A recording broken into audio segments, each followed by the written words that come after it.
Good afternoon. It's always the case, whether you're dealing with first-year students, infant students, or academics at university, they sit at the back of the room. It's good to see you all still here this afternoon. Everything I've heard of today has been a really excellent conference, and people have learned a great deal, so I'm very pleased with the way the whole thing's been organised, and thanks to everybody who's been involved in that. What I want to do in the last hour is just three things, really. One is to say a little bit about HEA fellowships. Then we have the awards, the point that everybody's been waiting for, and we'll tell people what the choreography of that is as we get to it. And then there's a few things that I just want to sort of draw together, really looking forward to next academic year and what we are going to do as a university next year. So, starting with HEA fellowships. The SALT conference itself is a visible way of doing continual professional development. But it's not the only way. There are opportunities in many different contexts and in many different ways. Undertaking continual professional development, as we know, is vital to all of us. It keeps us ahead of the game, and it helps us to look to the future. It's what this conference is all about. One thing is certain: we can't stand still. We've got to keep moving. We've got to continually learn, and we've got to adapt as our own students change, as our disciplines move on, and as the way in which we teach and give support to learners changes in response to technology and other factors. That's why we have a core set of nationally recognised standards. These enable us to benchmark our practice, regardless of the changes that keep happening around us. The UK Professional Standards Framework supports professional teaching and supports learning in higher education. It proves a useful reference point, a point that doesn't change when everything else is going on around us. Many of you are already HEA Fellows of various categories, and congratulations to all of you for that. I'm glad that you are here today, and I'm glad that you maintain your good standing as a fellow. You don't just get fellowship. You've got to keep it going at it. You've got to keep that good standing going. You continue to behave as a fellow. You're probably already aware that you can gain fellowship through a number of different pathways here at Swansea. By successfully completing our postgraduate certificate in higher education, through the experienced route, and for part-time staff who are asked to complete the PG Cert but are unable to do so because of time limitations, we now support the route to Associate Fellow, a stepping stone to a fellowship application in the future. It's worth reflecting on where we've come from. In 2015, we launched the internal route to HEA fellowship. The university at that time had 97 fellows across all categories. In 2017, at the SALT conference, we had reached 300. In January 2019, we reached a significant milestone again, and we now have 500 fellows. Augustin Egwebe was our 500th fellow back in late December. So congratulations to Augustin. 310 of those that we currently have been through our internally accredited pathways. 114 have gained recognition through our internal pathways last year. And we've been celebrating over this year reaching the 500 target by profiling staff across all campuses and profiling their fellowship journey.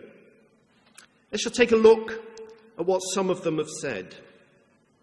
For Augustine, he found the application process transformative in how he approached teaching and learning. Karina said she started thinking about fellowship as something she should have.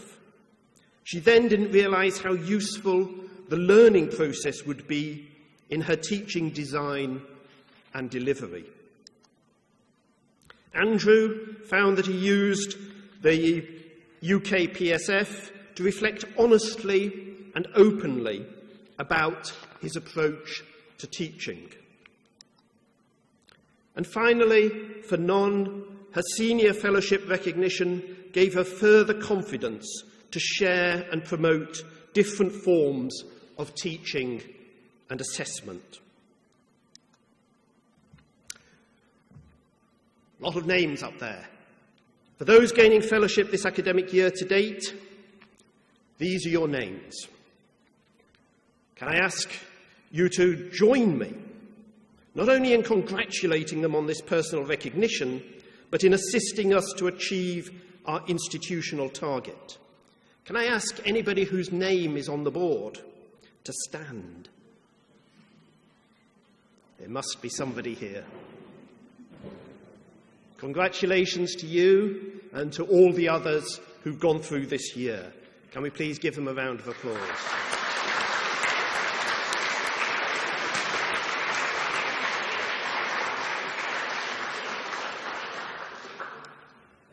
So where are we now?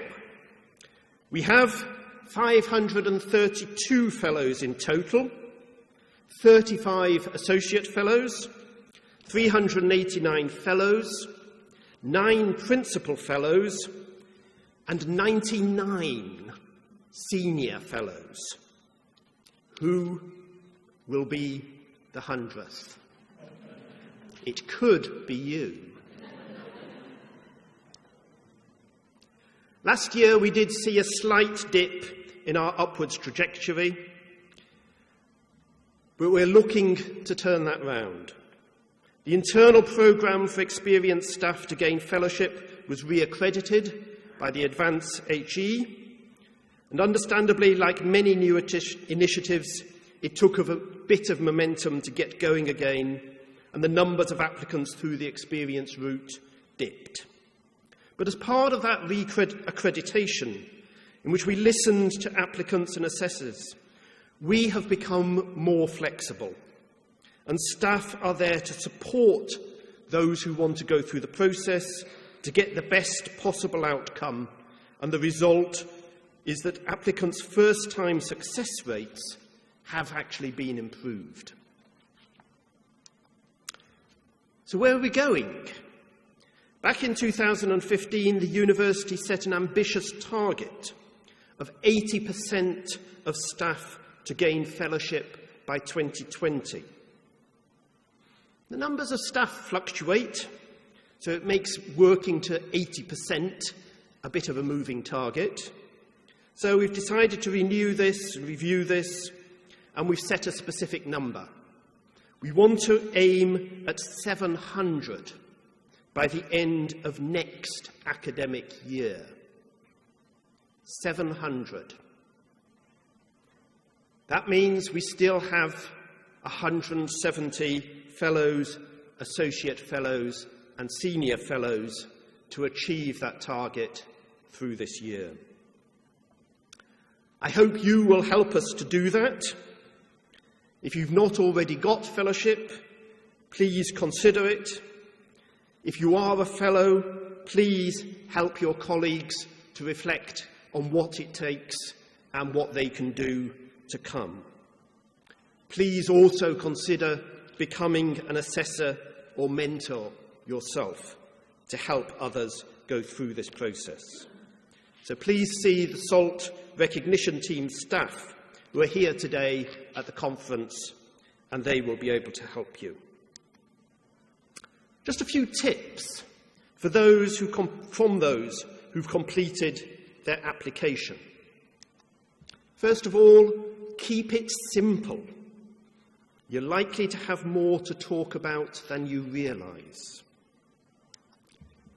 Leave yourself plenty of time. This is an iterative process of writing, reviewing, revision.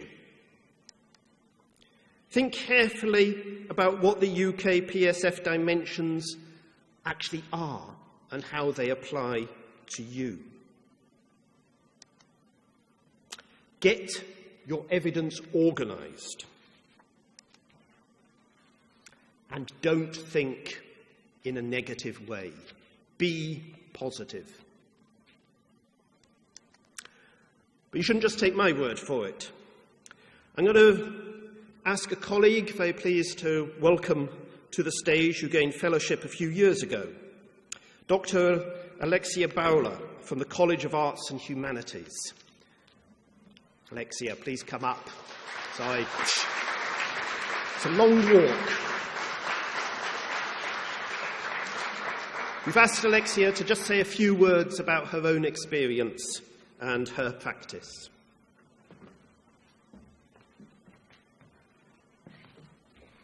Hi, thank you.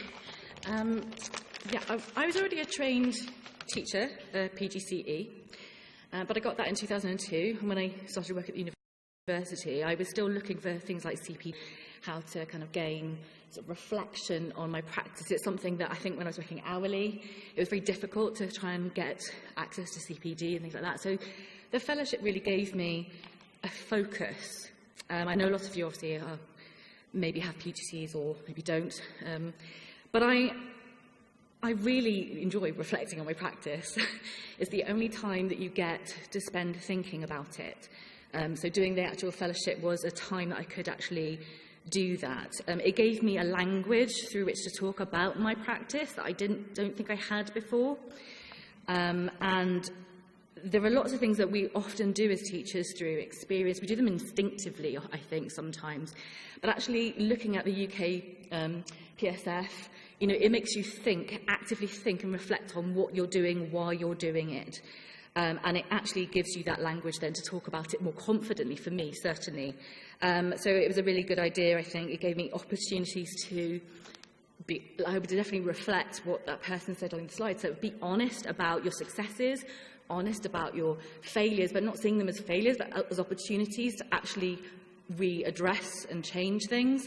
And it also gave me a community of like-minded people to talk to honestly and openly about it. And it was very much, I think, the SALT team are very keen for you to kind of talk about it openly. So I think it was a really good experience for me. I had to be very organised and sort of set up folders, and you know, I actually love making folders obsessively, so I have folders within folders and I can't find them again, you know, but it was so you do have to be organised. You do have to think about mapping your ideas to the UK PSF, and that's actually quite hard, and that takes time, I think. So you give yourself time to think about it, to do it, but use it as a positive experience, I think. Yeah, it was a really good experience for me, and it's opened up a world of opportunities for me, and I really have those in the back of my mind now when I think about designing new modules, thinking about the student experience.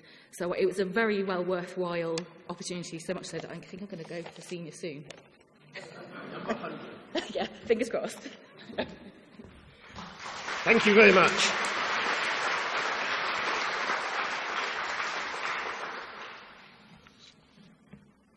Thank you for that. Much appreciated. Across the sector, fellowship's now an expected minimum for those teaching in higher education. You have heard many stories today through this conference, the different presentations that people have given. Lots of opportunities, lots to talk about. So what are you waiting for? This fellow encourages you to start preparing, but not just to prepare, to get on and do it. We look forward to many new applications. Thank you. Okay, I now want to move to the awards, the ELTAs and the ESSAs.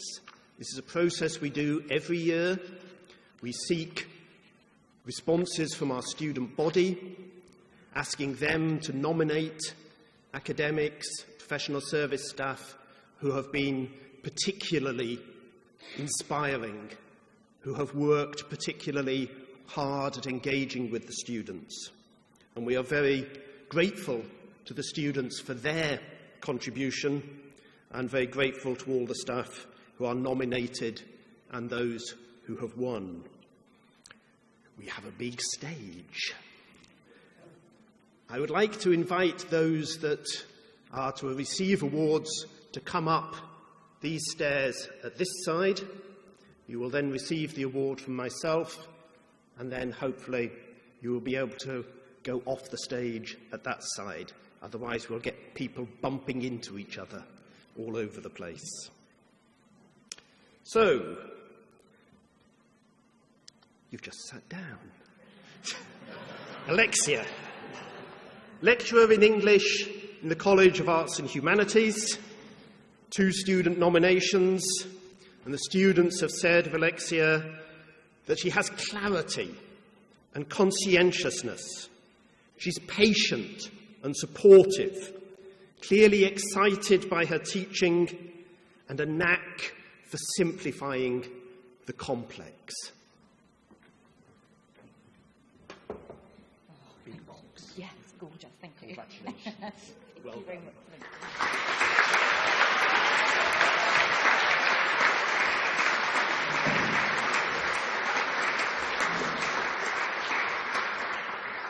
Secondly, Dr. Andrew King, who I'm told is not able to be with us personally, but a colleague is coming to collect the award for him. Associate Professor in Biosciences in the College of Science, 12 student nominations. Andrew has been noted for his approachability, how engagingly he teaches with plenty of interaction, the quality and detail of feedback, and the passion for his subject and for his teaching. You can pass this on to Andrew. We'd be very grateful. Can you manage that amongst everything else? All right. Thank you.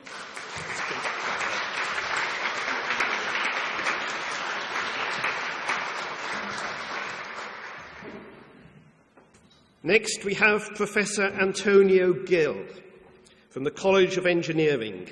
7 student nominations, and the students emphasise the contagious enthusiasm, the relaxed and engaging atmosphere when he's teaching, that he inspires confidence in students. He's the lecturer students really remember being taught by, and my notes say, in a good way.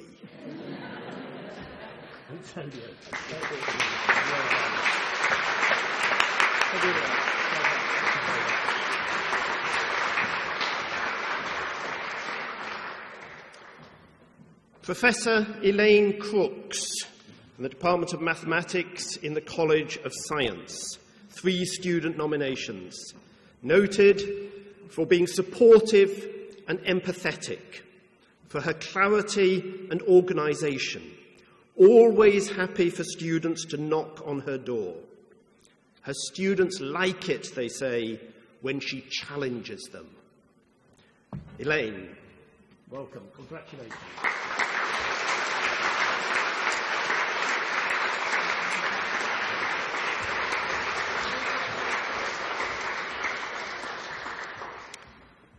And Dr. Georgios Leloudas, Associate Professor in Shipping and Trade in the Hillary Rodham Clinton School of Law. 29 student nominations. The students tell us he has enormous patience. He makes clearly understandable explanations, passion and experience that is brought to teaching. And important to what I'm going to say later, depth and detail of feedback. So congratulations.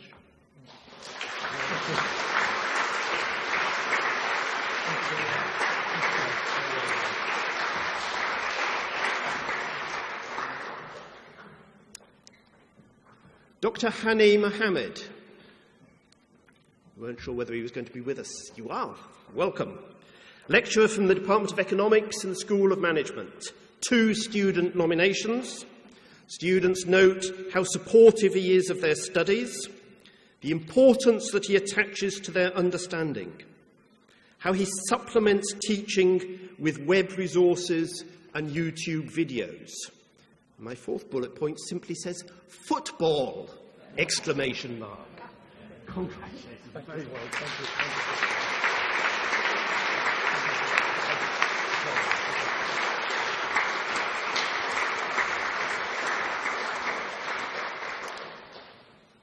Next, we have Dr. John Burnett, a lecturer in criminology from the Hillary Rodham Clinton School of Law. 2 student nominations, and the students emphasise the enthusiasm for his subject, how he uses his own research in his teaching, his patient and encouraging approach, and his delight at student understanding. I like that, delight at student understanding. Congratulations.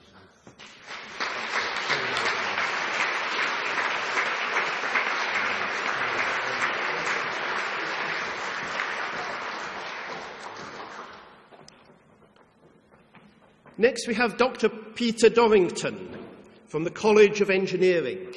2 student nominations. The students have noted his precision and his passion, that he brings excitement to lectures and to labs. He makes students feel like individuals. When you see the size of engineering classes, that's important.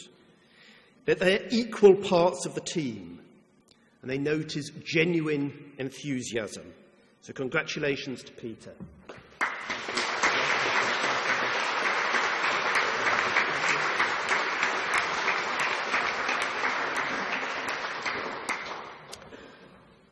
Next, we have Dr. Sam Webster, a senior lecturer in the medical school. 2 student nominations. And the students note the exceptional quantity of the learning materials. They're even accessible in the gym. I wouldn't know about that. Clear passion for subject and for teaching. Doesn't assume anything and is inherently easy just because he understands it. His students feel lucky to have him as their teacher. So congratulations, very well done.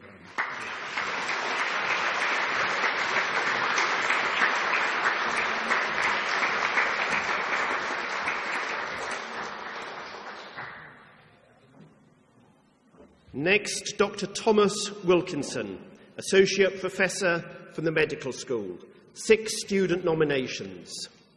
Students say that he is very engaging and very informative, that he is approachable, receptive to student feedback.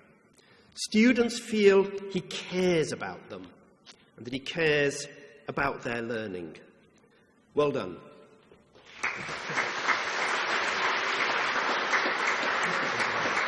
Thank you. That's the end of our ELTAs, learning and teaching. We move on to the ESSAs. We have 1 winner of an ESSA this year, Rosemary Muxworthy. Unfortunately, she can't be with us this afternoon because she's taking her elderly father to hospital. But she's Student Information Subject Coordinator in the Geography Department in the College of Science. There were 2 student nominations, and the students noted her knowledge and her empathy, how she makes a real difference to the lives of the students that she supports, the value that is placed on her professional and individual approach, that she is always friendly. So give a round of applause to Rosemary.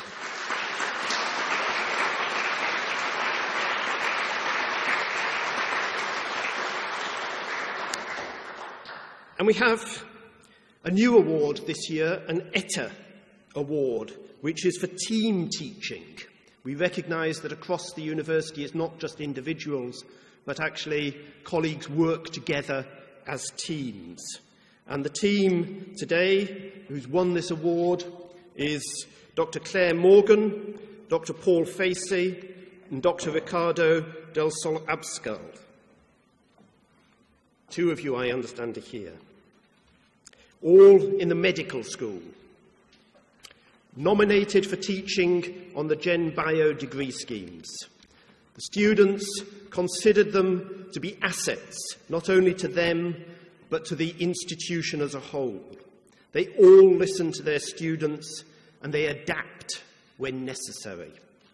They provide students with opportunities they would not otherwise have. So congratulations to all three of them. Well done.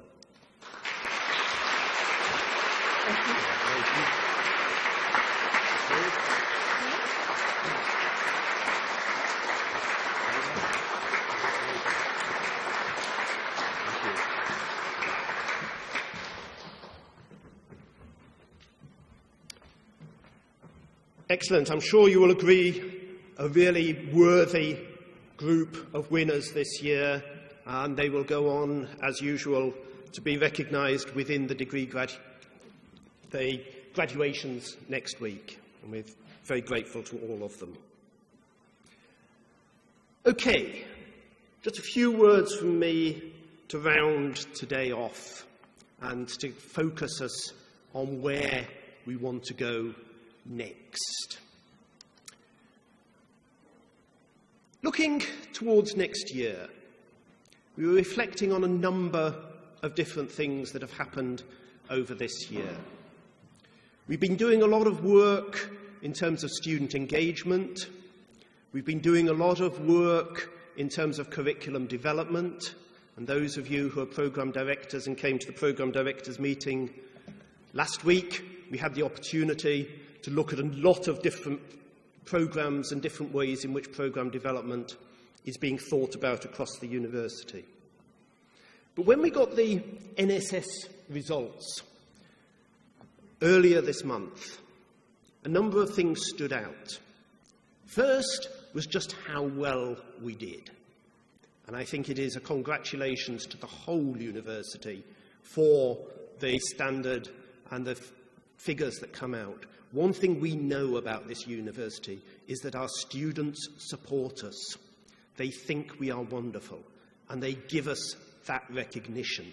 We have done remarkably well within the What Uni Awards, where we won University of the Year. That is student-based. We've done remarkably well in terms of the NSS. So the first thing to say is congratulations and thank you to all those who've been involved. There will be an opportunity in September to go through the figures in much more detail and look at how we're doing. Overall satisfaction, which is the thing that we as a university always do well in, we are 10th within the top 10 in the UK. And that's great. If you look at the individual blocks of questions, you see that the responses of the students vary in slightly different ways. So teaching, the quality of our teaching, places us 22nd in the UK. Not bad. There are 150-odd universities out there. To be 22nd is not bad at all. It shows we are clearly doing something right. Student voice, which I am particularly proud about. It's been going up steadily year on year, and we've been doing a lot of work with the student body to get them involved in all sorts of ways. We are now 12th in the UK. That is a brilliant outcome, and we should all be proud of the work that we're doing around that. And because, I think, to a large extent, it is because the student voice is so high that we're finding the rest of the NSS work is doing so well. But there are some factors where we're not so good. Learning resources is 50th in the UK.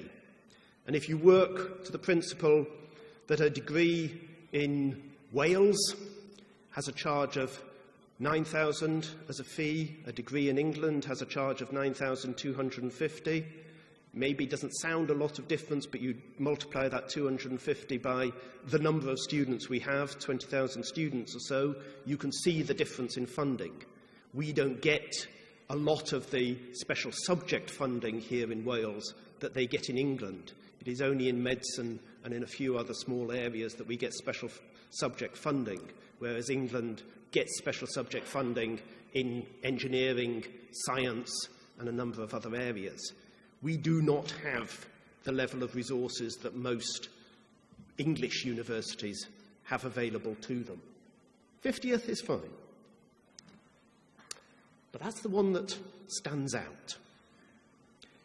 Across the UK, the questions that answer the assessment and feedback section always come low.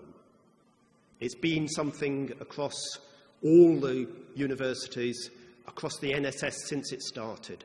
And there are questions constantly asked, how do you raise that assessment and feedback response?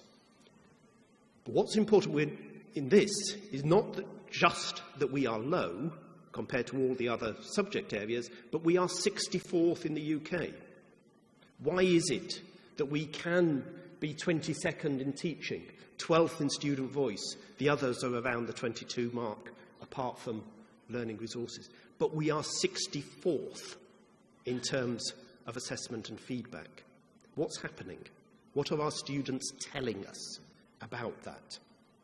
So what I want to do next academic year is to put a particular emphasis on assessment and feedback, to ask all of you, to ask all of the subject areas, all of the programme directors, all of those who are involved in engaging, teaching, learning with students, to focus on assessment and feedback, to ask what is it that we can be doing. It's not that we don't know what needs to happen. We had a meeting yesterday, the first meeting of a standing group that we're putting together to help us to manage this process through. One thing became very clear. We do actually know what works. We can, even within our own university, we can recognise those areas within the university that have particularly good scores in this area. We can learn from them. We do know what works. But we don't do it systematically across the whole of the university. Now let me to reflect a bit. I just want to use the next sort of 20 minutes or so just to reflect a bit on what's happened with assessment and feedback. Where has it moved? Why do we think there is so much problem with it? And part of the question, I think, is that we are not entirely sure what it is that we are doing in terms of assessment and feedback. Some of us look back to our own degree, the early years, in my case, of my time as an academic, look back at what we were doing 10, 15 years ago, and ask whether it is actually still the same thing. Should we be still doing what we were doing before?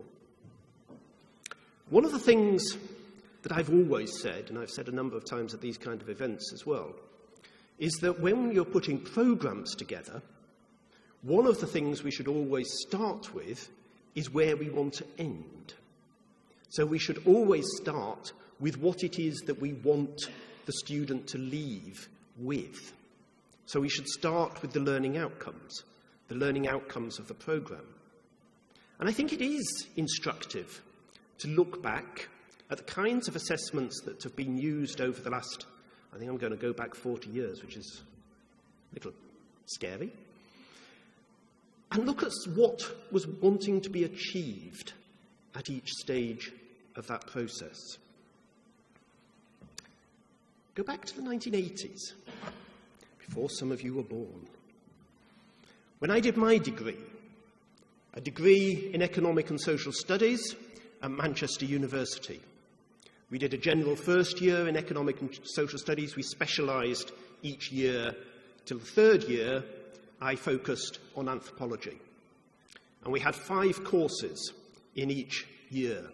So there were 5 courses. I took 4 in anthropology and 1 in theology, because I was awkward like that. But over that year, there were 5 courses. I probably shouldn't say it in this group. I attended 2 of them. I ignored the other 3. 1 was a dissertation. That's fine. You do that in the library. The other 2, not very interesting. One I attended was the anthropology of religion. All these courses ended with an exam. That was the only assessment. Each week we had to write an essay for the same tutor for all the courses. And that was the way the learning was arranged. Martin Southwold gave the Anthropology of Religion course. I attended that very diligently all the way through. Just before the end of the year, as we were heading towards the exam, he said to us, "Very good that you've been here. It's great to have seen you. All the year, I've been teaching what's going to be in my new book." This book came out the year after. Which was fun. It's great. Problem, of course, is that none of that will be in the exam. The exam will be, go back to old papers, you will see what's going to be in the exam. Nothing of what I've taught you is going to be in the exam. It's an interesting way of teaching. I'm not advocating it. But what were they trying to do? What that group of anthropologists understood their work to be was to initiate us as students into the community of scholars. There was that assumption that everybody was probably going to go on and be fascinated by anthropology. They wanted to engage in a dialogue with us. They wanted to inspire us in anthropology. And if we were inspired in anthropology enough to go out and do all the reading we needed to do, we would sail through the exams. It wasn't relevant to what we were being taught. We were part of the community. We would take it on board as part of that process. As it happened from Easter to the exam, I read, and I did sail through the exams. I went through many, many books just to make sure I knew what was being said. But that's what they were trying to do in the 1980s. I then started teaching in the 1990s as a lecturer in the Department of Theology and Religion at the University of Birmingham. And from the first year that I arrived there, I was given a course to teach for the first year, Introduction to the Study of Religion. Everybody in the department had to do that course. It was the only course that everybody had to do, whether they were doing a degree in biblical studies, theology, Islamic studies, or philosophy. They all had to do the Introduction to the Study of Religion. I therefore used that course in all the time I taught it for 23 years, the time I was at Birmingham. I used that course as the means of instilling critical thinking and the way in which we engage academically. The purpose, the learning outcome, was to create critical thinkers. Not necessarily people who were fascinated by religion, but to create critical thinkers. And I looked at the way the course was put together. Every week, I set the students a task to come back the following week, some of which I assessed, some of which we just discussed, what would these days be called sort of peer assessment within the class. But there was a task every week, a range of activities. We went through, we looked at a whole range. At the beginning, in the 1990s, it was a whole range of articles, and I got the students to evaluate them. Which of these are useful to you? Which of them are not? By the end of the programme, just before I moved to Swansea, we were looking at websites, and again asking, which of these are useful? How do you assess which of these are useful? Those kind of exercises. I gave them a book, a whole range of different books to read. I asked them to take those books to pieces, tell me what it was about that book. What were the underlying assumptions of that book? Where would they find the useful information? How would they engage with the author of that book? Get some information, find out what's going on. The one task they never managed, and I think in each year we had sort of 100 plus students each year, the one task that only ever 2 or 3 students each year managed to do was towards the end of the course. I gave them Terry Pratchett's principle that gods need believers or they die. And I asked them to go away and write me a short 1,000-word essay supporting that proposition, whether they believed it or not. I just wanted them to argue the case.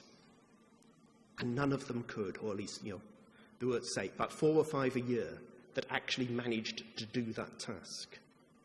And I always found that fascinating. However much I tried to engage with them, however much I tried to teach them what it was, what that process of arguing a case for the sake of it. but it was an interesting exercise. The assessment at the end of the course, I asked them to pick a film, pick a book, pick a gallery, a building, whatever, and to just write me an essay on critically assessing the place of religion in this text.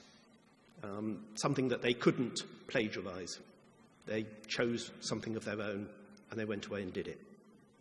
But that was training in critical thinking. In the 2000s, as I was moving through at Birmingham, we were looking at other ways of engaging the students. The students' demands were changing. What they were seeking from us were changing. They were looking much more towards employability. They were looking much more towards the kind of jobs they would go on to. So we started to explore the possibility of authentic assessment, trying to not just write essays. What's the value of writing an essay? When, having finished university, are you ever going to write an essay again unless you're going to be an academic? But writing other kinds of documentation. And one of the courses I put together in the early years of the 2000s was a course on religion in the city. And we went out, we invited people from the various, this is the Gurdwara in Handsworth, but from the various religious communities. I always asked the students, who did they want me to invite at the beginning of the year? Who did they want to listen to? Always the Bishop of Birmingham, but others they came up with as they went through. We invited them in, they talked, whatever. We went out, we talked to one or two of the religious communities. The assessment for that programme, that module, was to write a research proposal, to put together something that was seeking funding. Now, that could be sort of research-based, or it could be community-based. Those who were interested in doing community work, they'd listen to people who were seeking money from sort of Church Urban Fund and things of that sort. To argue the case for a particular project that they wanted to do. In that case, initially the students always found it difficult. It wasn't what they were expecting to do.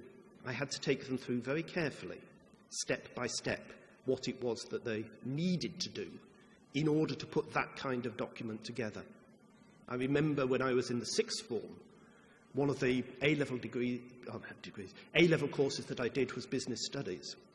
And the most useful thing I was ever taught was in that business studies degree. I was taught how to write a report. You start by stating very clearly what you want. You then go through and you explain, give the evidence, and then at the end you come back to why it's important and the recommendations. Over the many years of working within universities, now on the senior management team, I'm still using what I learnt at that point because it was such a valuable assessment. That's what we were trying to do with this group. Moving into the 2010s, one of the things that started to happen as we were moving through was people were looking at things like NSS. People were looking at the problems around assessment and suddenly realising, actually, what we need to do here is talk to the students. Gosh, what a radical idea. Why is it that the students are always telling us that they don't get enough feedback, or the feedback is inappropriate or is not helpful to them? We go away. We try and do it differently. We write 3 pages instead of 1 page. We start by saying something positive before we get on to the negatives. Whatever it is we do, the students still come back and say, we are not getting the feedback that we want. We began around the 2010, some people much earlier than that, but sort of generally, to actually go out and talk to the students. Why? What is it that you actually want? The first answer, of course, is we don't know. But you start working with them. You start listening to them. And that's happened a lot across this university. People have gone out in various different places, in different parts of the university, to actually ask that question. What is it that students want? And we've been doing some work particularly around feedback. Biosciences has done some work. There's some work that's been done on feedback journals and things. Listening to what the students are saying. The students tell us they get feedback on individual essays. But that doesn't seem to make sense, because by the time they've read it, they're on to doing something different. They get feedback dripped to them, but they don't actually work across the different modules, linking it together. The exercises that we've been trying to do around feedback journals of one sort or another have been asking students to collect that material together, to recognise that feedback comes not just at the end of an essay, but in the corridor when they talk to people, in seminars when people give them responses, wherever it is, to jot it down, and to then reflect on it with their mentor, to go through and see the patterns. Gosh, all my lecturers are telling me that I can't spell. Perhaps I ought to do something about it. Or perhaps it's not relevant, I don't know. But whatever it is, people pick up because they've collected it together. They're reflecting on it. And that's something that has been shown to be able to work in different parts of the university.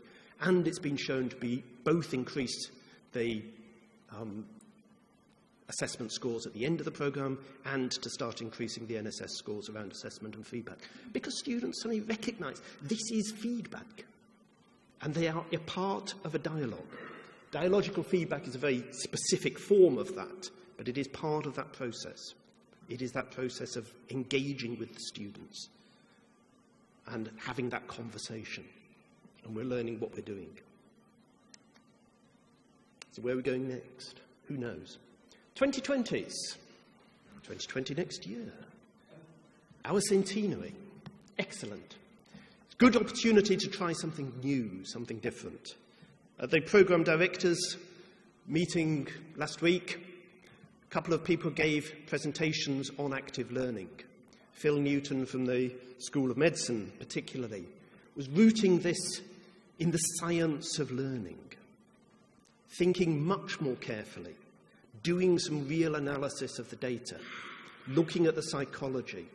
What is it that students do when they learn? And reflecting that actually doing the big essay or the big exam at the end of the programme is not appropriate. That people learn by constantly being tested, constantly reflecting on what it is that is going in, constantly bedding down the next bit of information before the next one starts. That engagement again, backwards and forwards with the students.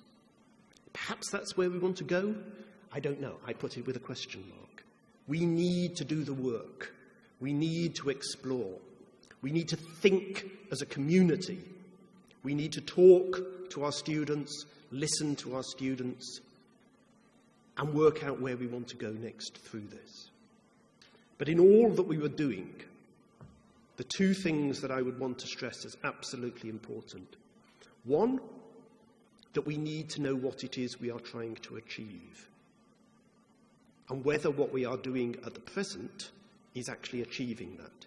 If we're still back in the 1980s, giving a course through a series of lectures, ending with exams, hoping that we are going to create the next great physicist or the next great anthropologist or the next great historian or whatever it is, perhaps we need to think again. But what is it that we are actually trying to instill in our students? What's the journey we want them to travel on? And where do we want them to reach by the end of the programme? How do we put the programme together?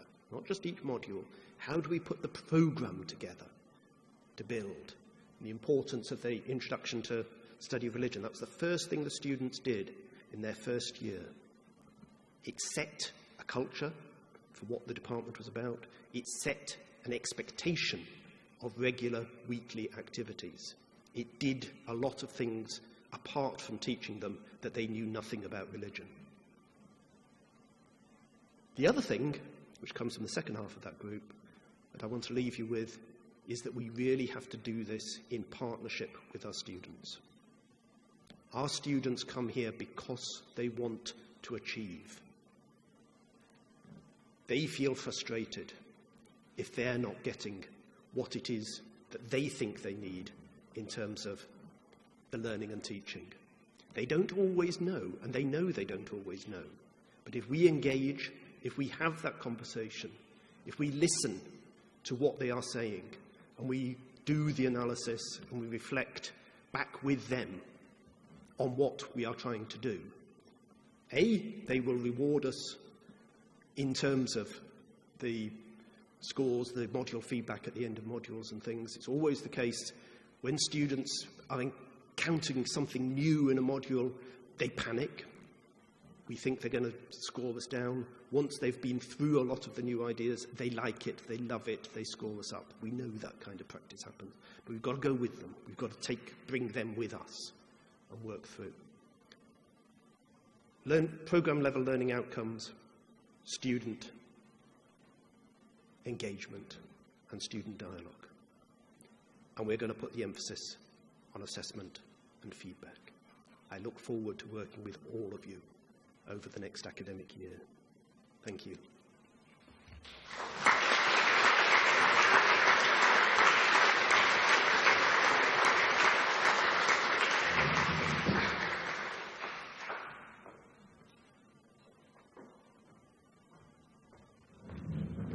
Well, lovely day. Everybody enjoyed? Goodo.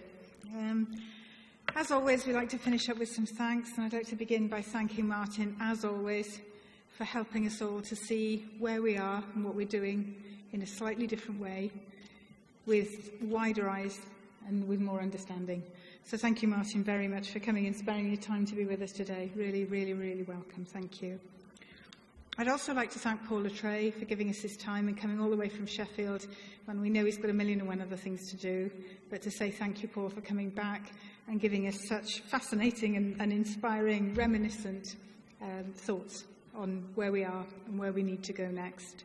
I think we can all see some kind of way forward for the next 10 years if we're lucky enough to be here, and that we begin to share some vision in that.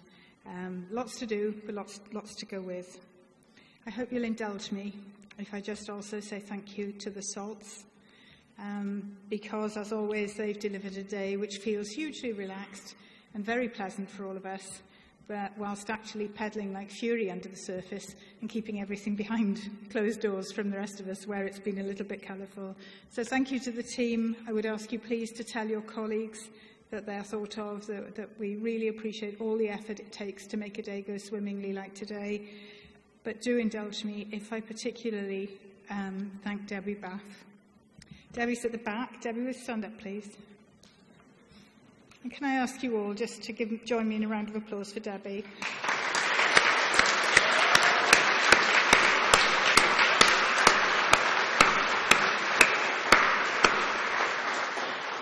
Everybody in SALT contributes to the conference. It has to be a whole team effort.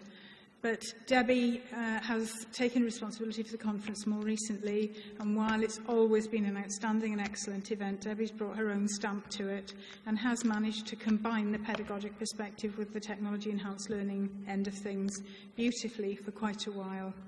I know she doesn't want everybody to know about this, but Debbie won't be with us this time next year, and that's why I wanted us to say a particularly fond thank you to her. Everything you do is recognised, Deb, and you're an outstanding individual. They are lucky to have you, and you'll be sorely missed in this place. So thank you. And last of all, I want to thank every single one of you and the colleagues who came this morning but who are not still here for sparing your time to come away and to listen to your colleagues, to really respect and value what they have to bring, and to do the work, the little bit of energetic intellectual stuff that we need to take something from everything you've listened to today, take it away, adapt it, revise it, turn it the other way around, turn it upside down, have a good look at it and make something more of it than you may have just heard in that room. So thank you all. It would never work without all of you, and we're very, very fortunate, and I know Martin shares my view on this, to have the people we have here at Swansea, the teachers we have here at Swansea. So thank you all very much.